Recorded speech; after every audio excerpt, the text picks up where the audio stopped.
Good afternoon, guys. Preview for Greyville Poly racetrack today. There's also racing at the Greyville Poly track, so a lot of racing today as we wait for the delay to be cleared for Fairview Poly. I'll do a preview on Greyville Poly quickly. Tomorrow's ratings for Vaughan as well as Scottsville, as you can see, is already loaded there with one greenie at the Vaughan and three selections at Scottsville. In the very first race, the top rated here is Raise a Hallelujah, and probably good enough to win now with the blinkers fitted, but not really at that kind of price for me, given that he doesn't really stand out here on the criteria as far as the bomb rolls and the bats are concerned. So the algorithms has actually loaded quite a bit here on the bipod, since there's a lot of them that can challenge, and therefore 12 Raise a Hallelujah, 5 Tilmeath, 8 Navarino Bay, 7 Summerfelt at 25 to 1, one of only two runners for Bardenhorst Kennedy, with Mr. Gates only one of three, and the only one that's really got flames here, as we can see that the win and place percentage for the jockey, 40% to win and 20% to place. So Summerfelt, an interesting selection as well. And then the other one, number 10, Magic Duke, and even Arminius is another one that's got a bit of a roughie in this race. So loading up a little bit on the bipod and hoping that we get a result here, or at the very least double up on the bipod. In the second race, we have the top rated here. The best rated for me is Bell Jar. Best exotic ranking, adjusted time, speed rating, statistical form, super rule percentage, bat figures for 42 days and bat figures for 84 days, as well as the bat curve. And that goes to Bell Jar as the first choice, with Altogether Lovely. Second choice, best bomb roll figures here at a 12 to 1 price. Bit of a draw concern, but it is 2,000 meters, and you do have the flames for Mr. Hill and the Milo together. Third, Cool Apache, Gavin van Sale. Now I've got blinkers with Warren Kennedy. Not as good on the bat figures, so a little bit of improvement needed there, but does pop up first on exact distance, median speed, on overall ranking, form, super rule percentage, total T curve, as well as bomb roll 42. So that one is the next choice. And then fourth, Santa Vittoria also makes the cut as far as the selections for bipod. 10, 12, 9, 1, Santa Vittoria, Glenn Cotson, one of two, with Arthur Marcus, coming back from a rest and did have some good flashing figures prior to the rest, so could just come and win this coming back from the rest. So those are my four main runners: 9, 2, and 10 and 11. Sorry, not, it's 10 and 12 and 9 and 1. I'm on the wrong race here. 10, 12, 9, 1. Same for the PA, the start of the PA. In the third race, could take a chance here with Bankering Run to Denmark. We believe Run to Denmark looks pretty decent here. Has the best bat exact course and distance figures, has best in overall ranking, greenie points, exotic ranking, adjusted time, speed rating, medium speed, exact distance, medium speed, form, stat form, intent, super rule percentage, and total, and has beaten quite a few of these in this race already. So maybe can take a little bit of a chance on that.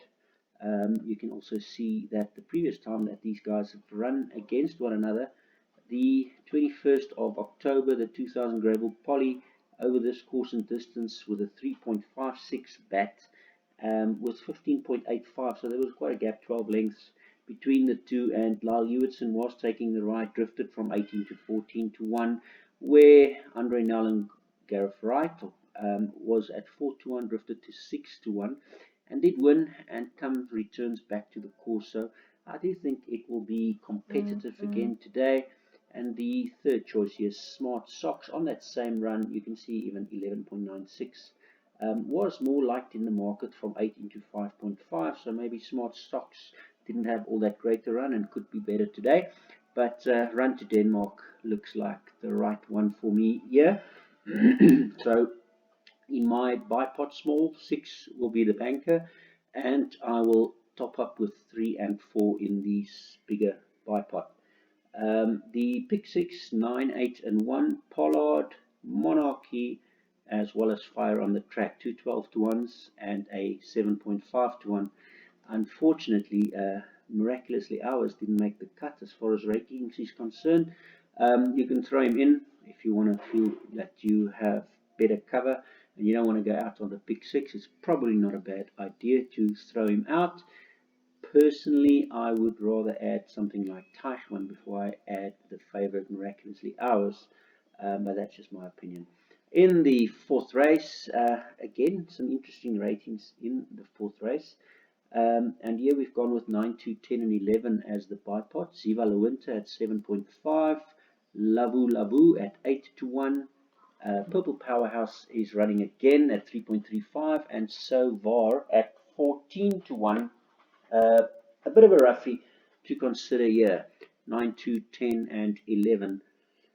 The extra 2 for the pick 6, as you can see here, is 6 and 7, which brings up Washington Square with a 14 to 1 front running tactics for Mr. Zuma's only ride for the day in Andre Nel, and then also Great Guy with Arthur Marcus, the favorite. So again, favorites are battling to get into my exotics today, and I'm hoping I'm right, but if you feel more comfortable, just throw in the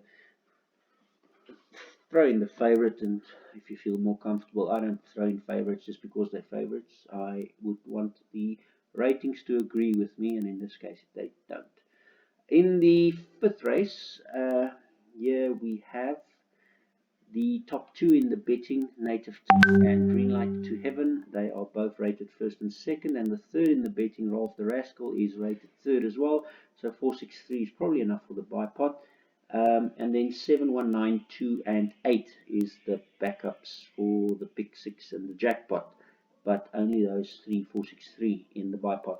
In the last leg of the bipod, 9, 8, 6, and 4, State of Mind, Passivity, Susie Wu, and Arabiata.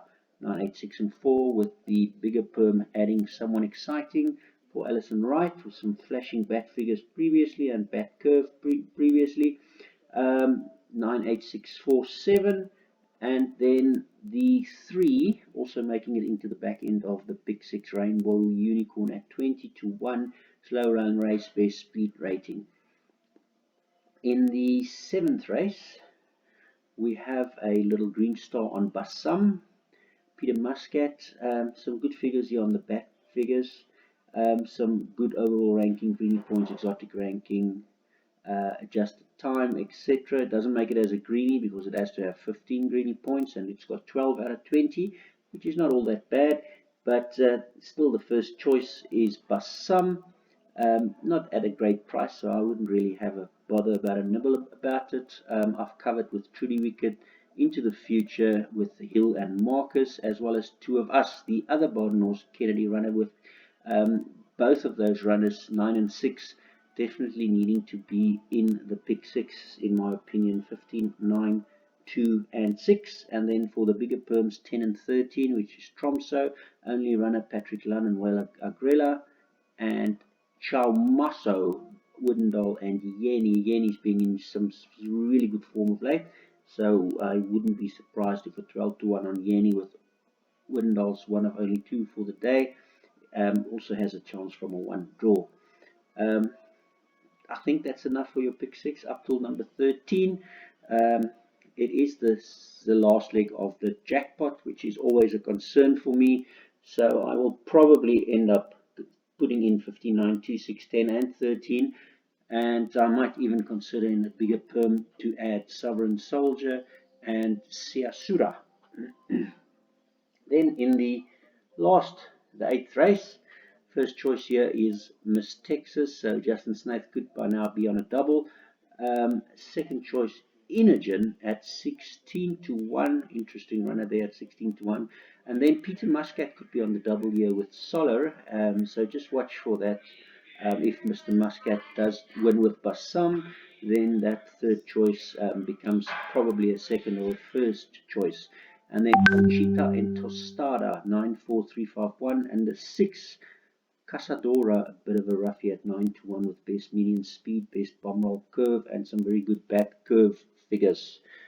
That is the preview for the day, guys. Hope you have a great day and speak again tomorrow.